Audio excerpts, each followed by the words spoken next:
দেখুন এই পচা জলের মধ্যে কিন্তু নেমে পাট ধোয়ার কাজটা করা অনেক কষ্টে। তারপরে কৃষক এত কষ্ট করে যে এই পাটের কাজগুলো করে এখন কিন্তু ধোয়ার কাজটা চলছে। তারপরে কৃষকের সোনালী আঁশের কিন্তু বাজার মূল্য খুবই কম। কিছুদিন আগে একটু ভালো ছিল, এখন কিন্তু পাটের সিজন, যে কারণে কিন্তু দামটা একেবারে কম। কাকা এখন কত বাজার? এখন ওই 3600 3700 এরকম। এক মন? হ্যাঁ, এক মণ।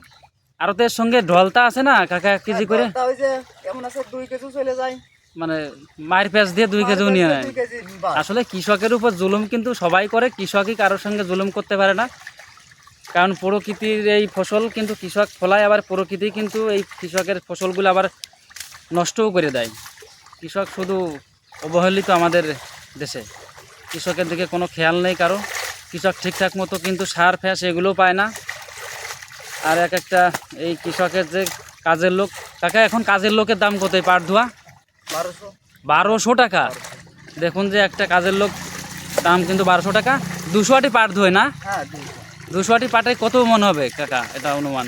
200 আটি পাটে ওই 1.5 মন টন না কম? এরকমই 1 মণ, ওই তো 50 60 70 এরকম। দেখুন যে হয় না।